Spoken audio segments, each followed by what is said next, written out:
Wonderful. There's the bell. Well, welcome everyone. There goes the bell. Welcome everyone to St. Thomas Church, Fifth Avenue. In the name of our Lord Jesus Christ, I'm Matthew Moretz, your vicar, and it's an honor to be with you this morning. And for those of you who are on Zoom or here in person on the fifth floor, and it's a special honor to welcome back for his third and ultimate lecture with us on the Oxford Apostles, Father Robin Ward. Welcome back, sir.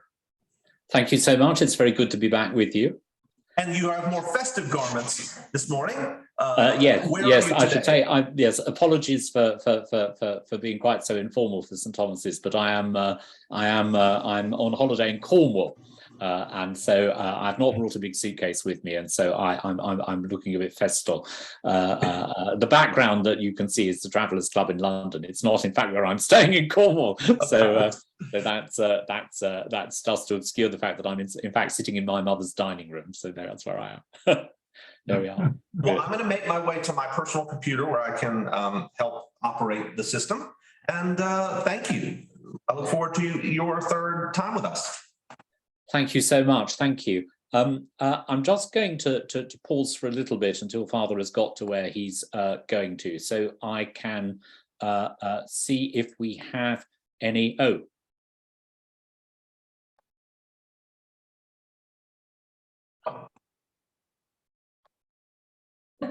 Sorry, so I can see if we have any questions or any comments that people would like to make before I begin. Yes, are there any questions before we begin? And I can view in the gallery to see if anyone has hands raised or something like that. Wade, you'll have to unmute if you have a question, sir. Oh, you're shaking your head and you're talking, but you have to unmute.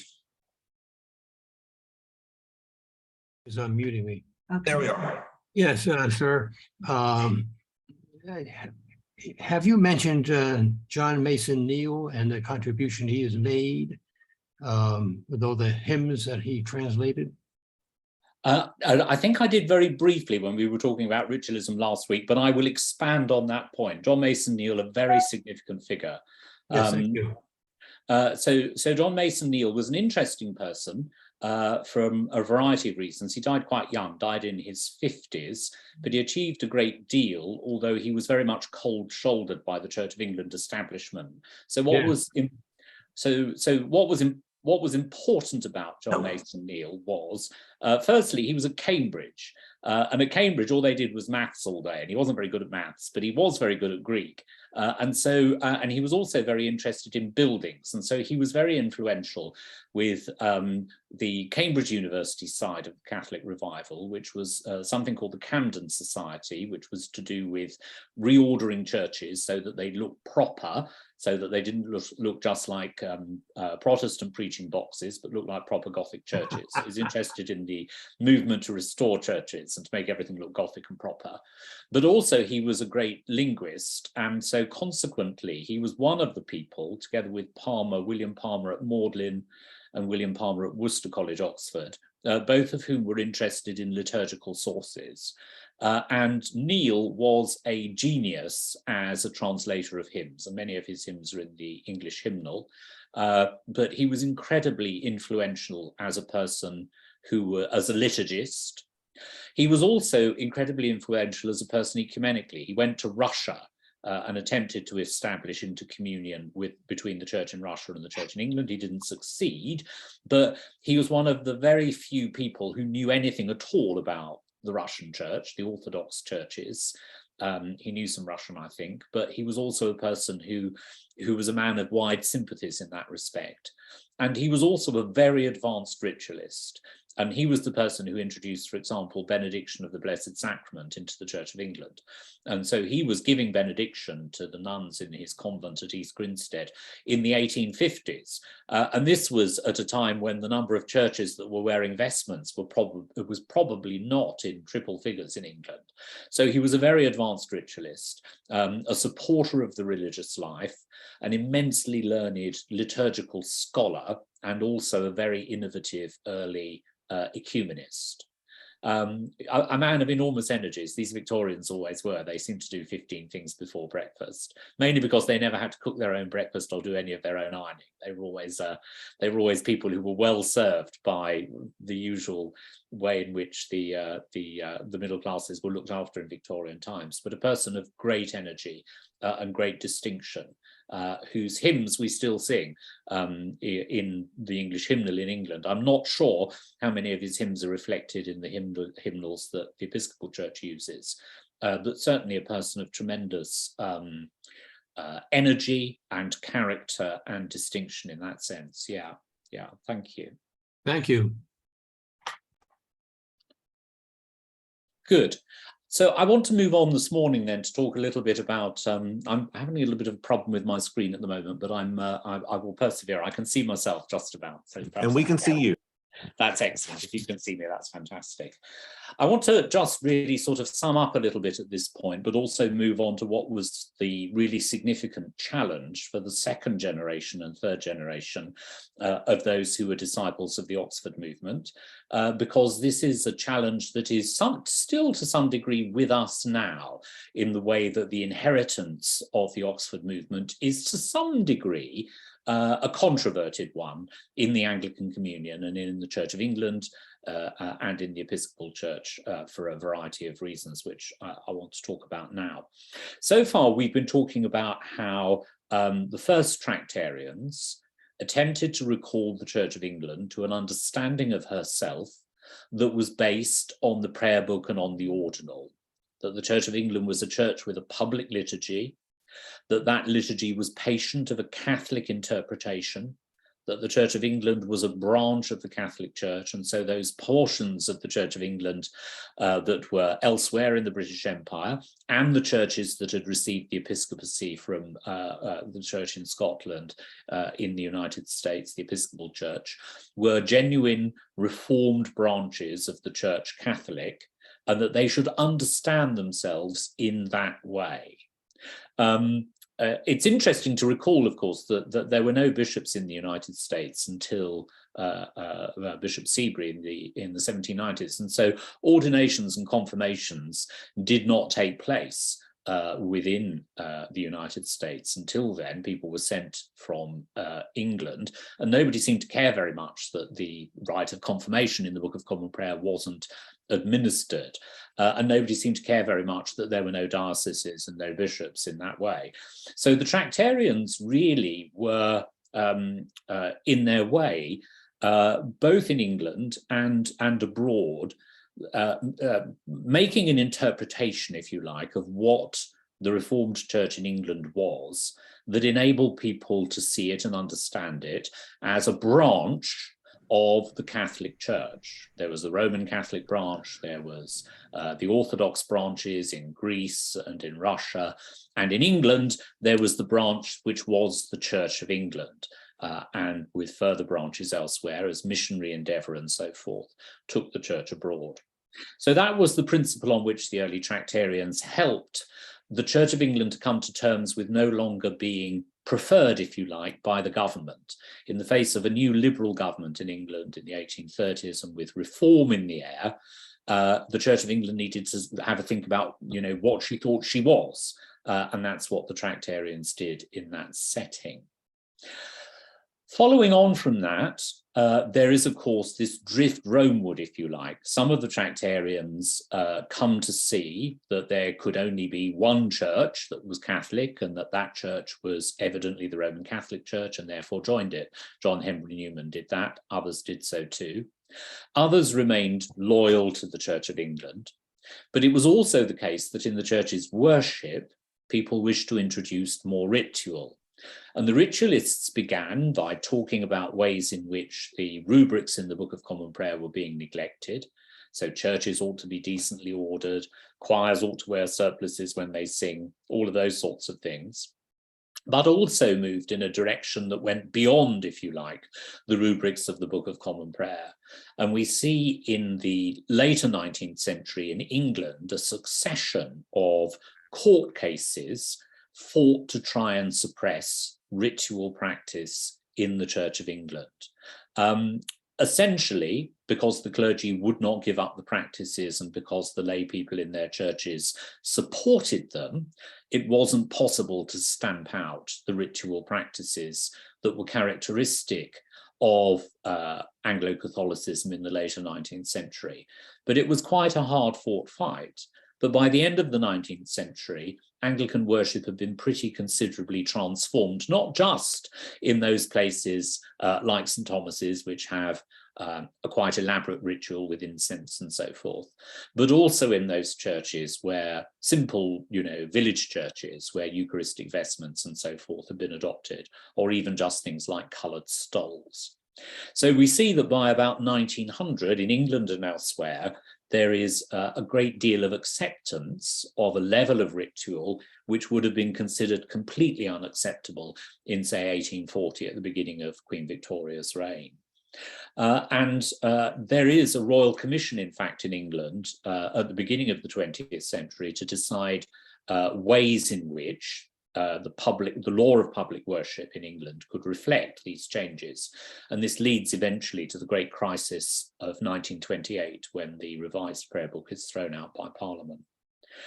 But in addition to all of those things, in addition to the progress, if you like, that the movement made in terms of an understanding of the church, what the church was, what she was like, what she was for, and also the way in which public worship changed under the influence of the Oxford movement, emphasizing the Eucharist, emphasizing ritual, emphasizing reverence, emphasizing mystery.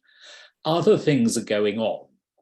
And one of the most important challenges that the Tractarians had to face, that those who were disciples of the Oxford movement had to face, was that even though they had largely won on the issues on which they fought, ritual, the restoration of the monastic life, doctrinal things, the right of priests to hear confession, the right to teach the real presence of Christ in the Eucharist, even so, there was in Europe in the 19th century an enormous movement towards a liberal and a skeptical and an unbelieving assessment of Christianity. That begins with the historian Edward Gibbon, really, in England in the 18th century, whose history is Decline and Fall of the Roman Empire. It's very anti-Christian, very cynical about Christianity. But in the 19th century, it really is a matter that arises firstly in Germany. And one of the interesting things about Dr. Pusey is that he spent a lot of time as a very young man in Germany and knew very well what was being said, in particular about the reliability of the Old Testament. The Old Testament was taken very literally by people right the way up into particularly in Protestant countries, right the way up into the middle of the 19th century, and it was a real shock to people to have to factor into their thinking the discoveries of geology, for example, fossils. John Keble said that God put the fossils into the earth to tempt us, to test our faith and our belief in the Genesis narrative. And of course, in England, one has to remember also that people were greatly devoted to the poetry of Milton, and so tended to see the creation narratives in Genesis in a very literal way. Those of you who are fans of Paradise Lost will remember that the animals all sort of pop out of the lawn when God creates the animals. And so people had a very literal understanding, I think, mental picture of Genesis. And so it was very difficult when this was challenged. And of course, not only do we have the challenge of geology, although some of the great early geologists, people like William Buckland, were also clergy who were sympathetic to the Tractarians, but also we have the challenge of Darwin and the beginning of evolution. Now, evolution is very interesting because actually John Henry Newman's book of 1845 on the development of Christian doctrine is a book about evolution. It says that doctrines evolve. It doesn't say they evolve haphazardly. There are rules about how they develop. But basically speaking, he says that it doesn't matter that we don't find, say, for example, in the New Testament, an explicit statement of the doctrine of the Trinity in the way that we get in the creeds, because the doctrine develops. That is, the church comes to know her own faith better through reflection on it as time passes. Now, that's a very radical doctrine. And lots of people, both the Roman Catholics who got to know him after 1845 and those before, were really quite taken aback by the possible consequences of what Newman was saying. But Newman, as a Roman Catholic, I believe he once said, you know, I can go all the way with Darwin. Newman was completely untroubled, really, by the arguments of Darwin about the evolution, natural selection, all of those things. But the English Protestant world of 19th century England was very upset indeed by what the consequences were for an acceptance of evolution. Did this mean that Genesis was unreliable? And if it meant that Genesis was unreliable, was the rest of the Old Testament unreliable as well? And so people began to start to think about these things and confront the church with a real skepticism about the sources of revelation and about the reliability of the Bible as a standard for Christian belief. And we see this in particular, those of you who might like the poetry of Tennyson, in Memoriam, when Tennyson expresses the different, you know, he talks about nature as red in tooth and claw. And for many of the Victorians, it wasn't so much evolution in and of itself that was a problem. It was natural selection, the idea that nature was cruel and wasteful, and that it was the cult of the strongest prevailing was the thing that caused most grief to people like Tennyson when he was thinking about those things in Memoriam. So we have that challenge, if you like, in the 19th century to the traditional foundations of Christian belief. And we also have, at the same time, an increased interest in biographies of Jesus, thinking about Jesus as a supreme moral teacher. Part of this is to do with an increased encounter with the great sages of the East, an interest in Eastern religions. But it also comes from the way in which scholars in the 19th century attempted to rescue Jesus, if you like, from the clutches of the church and make him a figure who stands alone as a moral teacher. So Strauss's Life of Jesus, George Eliot, very involved in this, translating Strauss's Life of Jesus, but also Renan in France. These lives of Jesus, which were in fact, if you like, reinterpretations of the person of Jesus for an age that was giving up the supernatural. So two really important challenges, significant intellectual challenges in the field of science, particularly geology and biology with evolution, and also a different way of looking at Jesus in the light of being skeptical about our capacity to know anything reliable from the scriptures, and a reinterpretation of the person of Jesus as essentially a morally outstanding human figure rather than the incarnate Son of God. So in the context of this, the Tractarians and the Oxford movement people had to decide what to do. But I will just pause for a moment there because I brought in quite a lot of different things and ask if there are any clarifications or further points that it would be useful for me to make before we go on.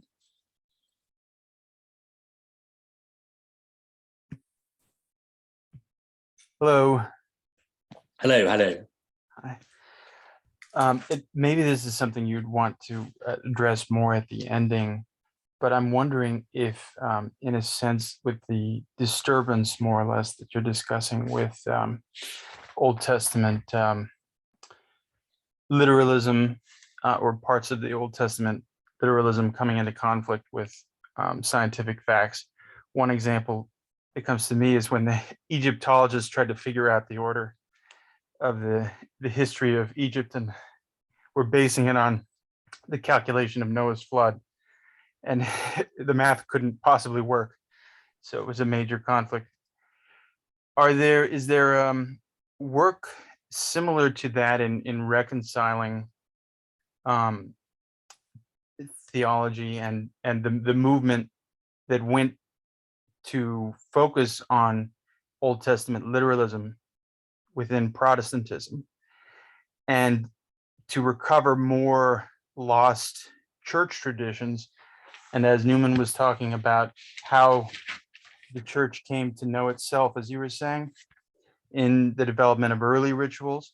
So is there a lot of research going on now, or theological work to develop more of what might have been lost from those early traditions that people decided to get rid of because they wanted to focus on Protestant Old Testament literalism for a while? Yeah, I mean, I think one of the most interesting developments, say, in Old Testament theology recently has been the work of Margaret Barker, who's been an interesting British scholar, independent scholar.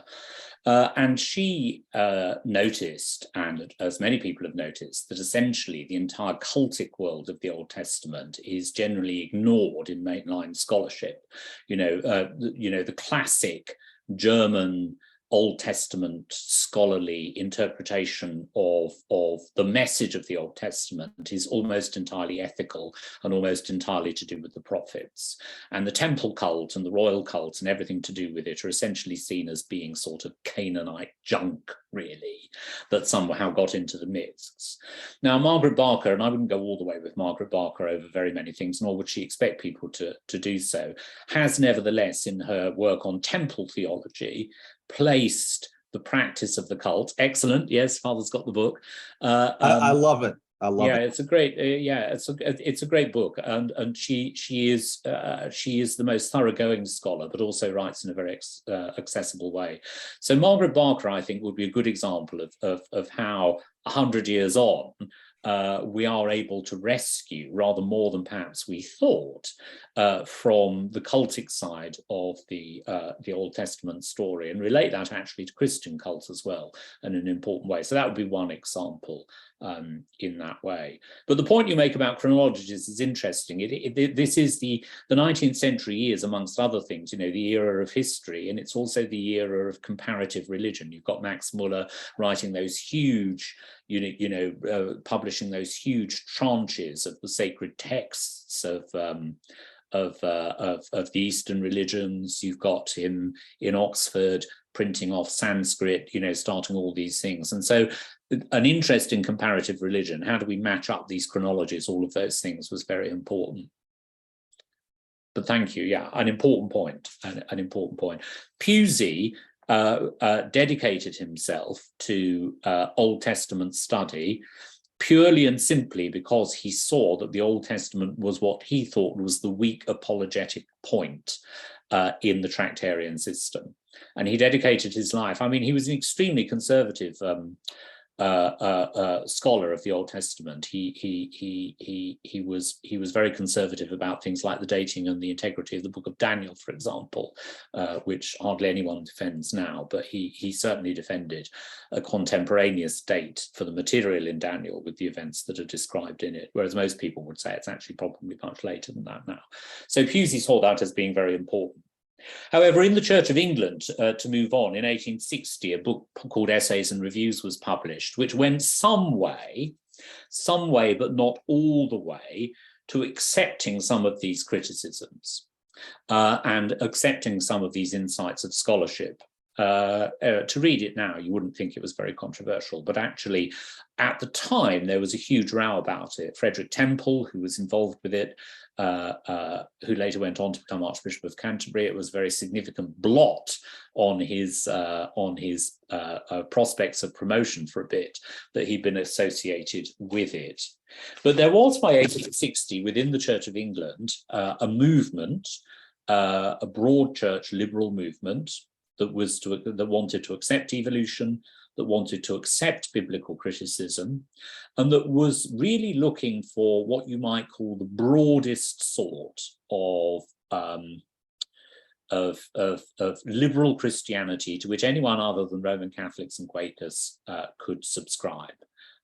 People like Matthew Arnold, the great headmaster whose son Thomas Arnold, the poet, people like that, had a vision of English Christianity which was almost completely antithetical to what the Tractarians were saying the church was. And one of their great leaders was Dean Stanley, who was the Dean of Westminster and very close to Queen Victoria, indeed. So one of the big questions for the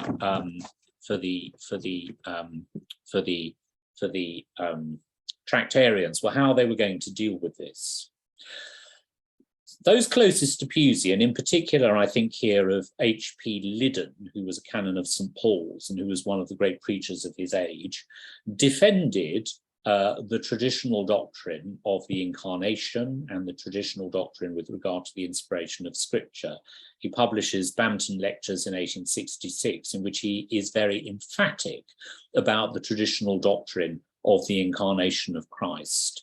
He does not accept the sort of picture of Jesus Christ that was being portrayed in books like Renan's Vie de Jésus and in the other works about Victorian loss of faith in the church, but continuing devotion to the person and work of Jesus. Liddon was a person who said that the church's doctrine, absolutely hung on a true understanding of Jesus Christ as God made man in that way. So that was how some of the Tractarians reacted to these new intellectual challenges, the challenges about the person of Jesus, the challenges about the way in which Christian revelation could be understood in the light of new scientific innovations. However, there were some Tractarians, and in particular those who were of the second and going into the third generation, who began to think differently about these things. And one of the most painful aspects of the Tractarian experience in the latter part of the 19th century was the way in which some of the most close disciples of Pusey and Liddon began to move away from their position and to accept more liberal interpretations of critical thinking in the light of the late 19th century and its thinking. In particular, one thinks of those who were most influenced in Oxford by the work of people like, sorry, just let me recollect. Yes, here we are. One of the biggest influences in Oxford, which came through Benjamin Jowett, who was the Master of Balliol for many years, one of the most intellectually distinguished colleges, was the influence of Hegelianism, and in particular, the philosophy of the German philosopher Hegel, in particular, as he understood evolution and the way in which human thought moves through conflict towards synthesis.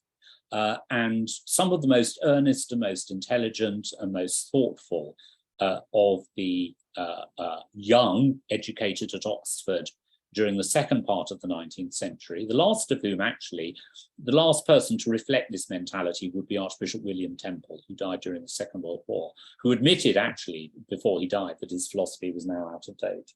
But these people were all people who were willing to accept the critical thinking of their day. And Charles Gore, who is the greatest second generation Tractarian, Bishop of Birmingham, Bishop of Worcester, Bishop of Birmingham, Bishop of Oxford, Pusey House, first principal of Pusey House. Gore is the leader of those followers of the Oxford movement who were prepared up to a point to accept, firstly, biblical higher criticism, to accept that you could say that the chronologies in the Old Testament were wrong, that there were moral failings in some of the aspects of the Old Testament as it had been taught, that one didn't have to take the Genesis stories literally, that there were aspects of the New Testament that demonstrated, in some respects, not a limited outlook, but demonstrated that Jesus was not always conscious of his divine status. Now, one of the distinctive things about the theology of these people was what was called the doctrine of kenosis, self-emptying. And it's quite characteristic of Charles Gore and those who followed him, including people like Frank Weston, the great Bishop of Zanzibar, that one of the ways in which the love for the human figure of Jesus Christ, shown in many earnest 19th century liberals, could be linked to Orthodox Christianity, was to have a doctrine of kenosis, which was to say that actually Jesus was not, that the self-emptying of the Son of God, the self-emptying of the Word in becoming incarnate, meant that Jesus during his earthly life was not, psychologically, if you like, aware of his divine status. And that meant that there were certain limitations of knowledge and of even of, not exactly of outlook, but of knowledge, certainly.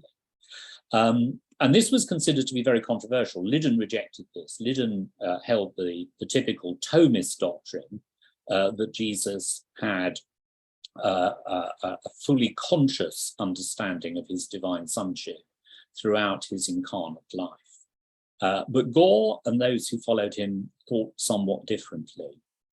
Now, all these rather complicated theological points are all gathered up and expressed in a book which came out in 1889, which was called Lux Mundi.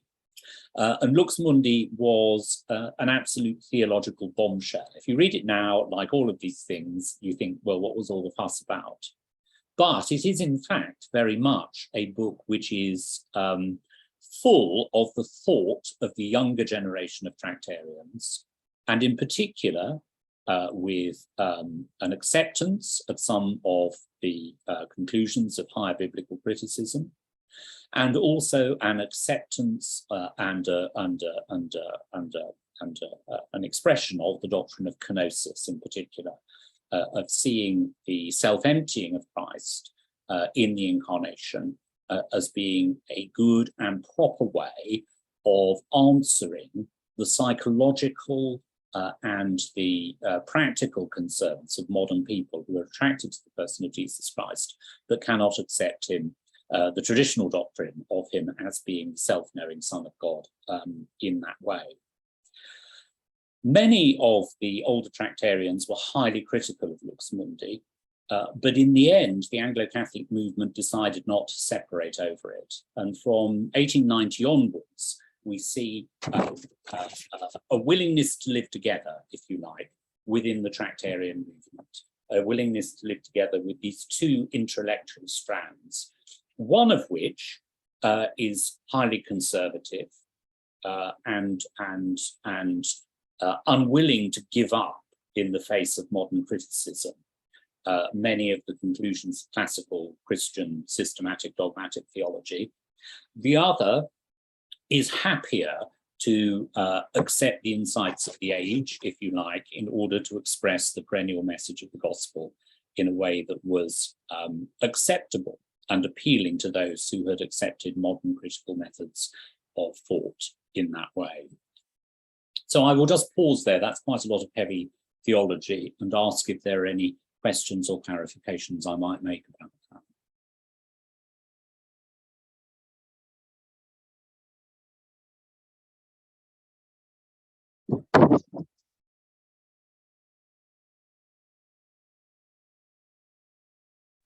I have a question, please.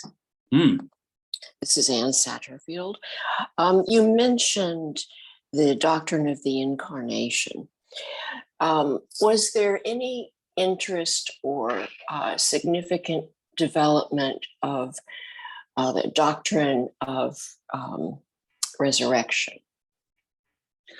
I think skepticism about the physical resurrection comes later. That's a development really of post-Second World War theology. Well, actually, no, it isn't. It is true. Some French modernists at the start of the 20th century begin to sort of have doubts about the physical resurrection, but say you can still be a Christian and believe in it. That's quite a complicated question, French modernism as it comes. And the modernism in the Roman Catholic Church was rather different from liberal thought in the Church of England. So on the whole, most of these people we would see now, I mean, if you met Charles Gore, if Charles Gore was giving this talk, he would come over as hugely conservative in comparison with nearly anybody you've probably ever, heard speaking in church, because that was, one of the conclusions that he made.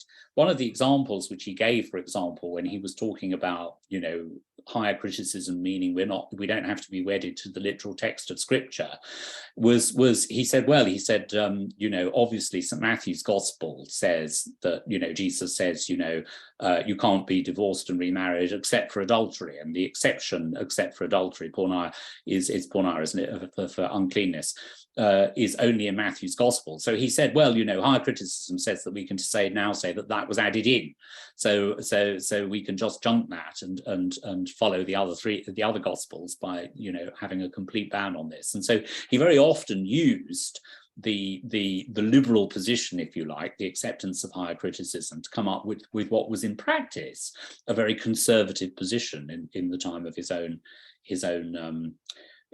setting. He was also very conservative liturgically as well. He wouldn't allow any deviations from the prayer book.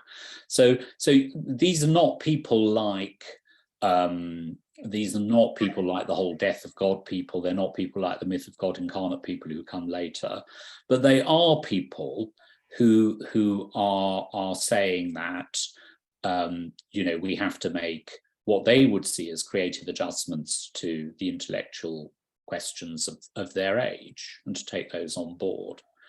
And this was an incredibly, actually, Rowan Williams in many ways is the last Hegelian. In some ways, he was a person he's very much influenced by an Hegelian philosopher called Gillian Rose, but who died quite young, Jewish convert to Christianity on her deathbed. So you can still see the strains of this within certain sorts of high church Anglicanism, but it's very much a minority movement now, I would say. But at the time, it was absolutely the most intellectually stimulating thing that you could have to be dealing with these problems. Evolution, critical biblical study, the psychology of what it meant to say that Christ is God incarnate. All of those things were very exciting, and Lux Mundi is a really good example of the way in which some of the Tractarians signed up to all that and others didn't. One of the other things that's interesting here, we see this bifurcation, if you like, between the two things. There's also a ritual bifurcation as well. The more liberal Tractarians tended to be much more legalistic about using Anglican services. And so we see during the 20th century, right up until the liturgical reforms of the 1960s, more advanced Anglo-Catholics try and make their services more and more Roman. The English Missal is really a translation of the Roman Missal. The rituals that were used were very much copying contemporary Western usage. Whereas the more liberal Anglo-Catholics, and Charles Gore begins this, he wouldn't use anything other than the prayer book at all.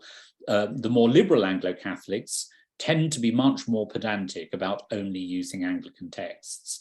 And this is an interesting cultural thing, because very often I notice this, that when people from the United States come to England, they're often very, very surprised by the use of the Roman Rite in Church of England churches. I don't think Episcopal churches use the Roman Rite at all, and they're also quite surprised by how often quite a lot of really quite conservative Anglo-Catholic churches in the Church of England seem not to be terribly interested in what you might call the Anglican liturgical patrimony. They're much more Romanized, and that oddness, if you like, comes out of the divide that came into the movement in 1889 with Lux Mundi.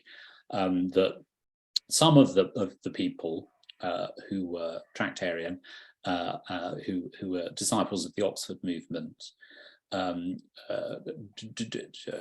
Hegelian side of it, if you like, were both on one hand more happy to accept what would now be seen as more progressive issues. I mean, I think you see this with things like whether churches accept gay marriage and so on and so forth now. But were much more conservative liturgically, conservative in the sense of saying we should only use authorized texts. whereas in the English context, at least, the more theologically conservative churches, those that, for example, don't accept the ordination of women to the priesthood, are much more likely to also use the Roman Rite and not to use Church of England services, because they see their Catholic identity as being a reassertion of membership of the Western Church as it is here and now, and to have a much more controverted relationship with the Reformed part of Anglican identity. And I'll pause then again, because we only have a few more minutes. Yeah. Father, I was just going to say that in the Roman Catholic theological world, the discussion of all these issues that seem to animate the theological life of the England and the Tractarian movement in the late 19th century got sort of suppressed a little bit with the anti-modernism and anti-Americanism movements, and so you really don't have that same vibrant discussion really until the generation of scholars and theologians who come to maturity right after World War II and sort of leading into the Second Vatican Council. So I put in the chat, that's one of the approaches of Karl Rahner, yes, about indeed, the question yes. of the consciousness of Jesus and how, yes. what sense you can say he was aware or not aware of his divinity and so forth. Well, it's an interesting question. I mean, a colleague of mine here, Simon Gain, has written a book called Did the Saviour See the Father, in which he has revived, in effect, the traditional Thomist view, which he admits is not the patristic view, that Jesus does have, that the human soul of the incarnate Christ has infused knowledge. And is in that sense infused knowledge of the beatific vision, enjoys the beatific vision, and so it is the case that whereas 150 years after Liddon wrote his Bampton lectures, the people who were writing about this stuff actually in the Dominican order at least are still defending the traditional teaching in that respect, and I think that those who defended kenosis Michael Ramsey's little book From Gore to Temple is a good account of this series of lectures. They're the Seabury lectures, I think, actually. They're very good lectures about Anglican thought between Charles Gore and William Temple, the Hegelian high watermark, if you like, of thought. The philosophy of Hegel based on evolution, but also based on synthesis and coming out of thesis and antithesis, the whole business of, conflict brings synthesis. And then once you've got to the synthesis, it breaks down again and you move on. And so very characteristic of the way that Rowan Williams saw the whole Anglican Communion, conflict is a sign of life, that if we weren't arguing, we'd be dead, because there'd be nothing going on. And that certainly gave a very strong identity theologically to Catholic Anglicanism as not Roman, but as respectable and orthodox. And that's the great contribution Charles Gore made, whether you go along with Charles Gore or not. And I think I don't actually, but he certainly did create with those with whom he worked, the Lux Mundi people, a very coherent form of, broadly idealistic, in the Hegelian sense, Catholic Christianity, which had real intellectual graft in England up until logical positivism arrived in the 1920s and 30s, and killed it off stone dead. Of course, you had the English idealists and all too, Bradley. Bradley, absolutely, and those people, absolutely hugely important in the little Oxford world, almost a philosophical Oxford movement in some ways, and T.H. Green and people like that. It is T.H. Green, isn't it? It's not real, those people who were tremendously important, and Anglo-Catholic socialism as well. I mustn't forget to mention that. The other thing is that most of the Tractarians in the first generation had been, Tories of one sort or another. And with the second generation, we see socialism as an important theme. That comes out of people who were sympathetic to the movement, like F.D. Morris, the great theologian and church historian at King's College London, but we also see it certainly in Gore and so forth. You see Christian socialism as being closely linked to a certain sort of Anglo-Catholicism, going right up to, in England, people like oh, it's come from my mind.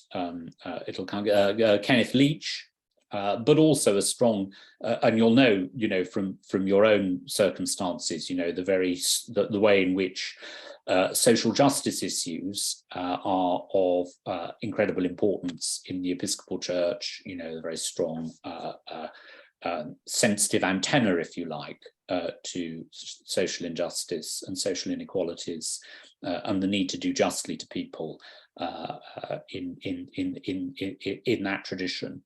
And as actually, the Episcopal Church is, in the United States and to a degree in Canada, is one of the last places where, in fact, actually Tractarian Anglo-Catholic principles are really, solidly embedded. There are some, dioceses in the West Indies and also in some parts of Africa, but really, I think that, outside England, the inheritance of that tradition is largely now, preserved and developed in North America. Interesting. Well, I think there's time for one more question before we have to make our way to the Mass. Yes, I'm asking you to unmute whoever's raising their hand right there. I can't see your name. Just Lottie, can you see me? Can you hear me? yes. Hello. Yep. Hello, Father. This has been swell, really. I just want to share a little story. One day in, I think it was maybe 1983, I wandered into St. Thomas for a 4 o'clock evensong, and all of a sudden there was this huge display of pageantry. It was the sesquicentennial of the Oxford movement. Oh, how fantastic. It was so regal and it was so much fun. I thought I had been transported to England. It was magnificent. That's excellent. I've just been thinking there was an enormous celebration in the University Parks in Oxford, which the Archbishop of Canterbury presided over in 1983. It was just before I came up to Oxford as an undergraduate. But I was talking to some people had put some photos on Facebook of it. And so I was talking about this only about a week ago, about those glorious celebrations. We have to start thinking about the 200th anniversary in 2033, of course. Yes. Well, thank you. Well, Father, thank you so very much for joining us these past 3 weeks. It means so very much to be your colleague and to be your friend. All the very best in your vacation. Thank you so much. And I hope you have broken up new ground in our hearts through going to this old ground.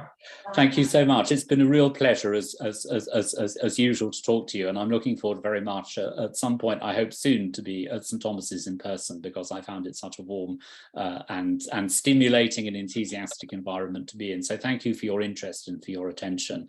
And if people do want to ping me messages about anything that's come up in these talks or any of the other talks, do please do. And I'm very happy to get back to you. Thank you so much. Yes, and previous lectures are going to be available now on our YouTube page. Just look up St. Thomas Fifth Avenue YouTube and look for our lecture section, and they're there.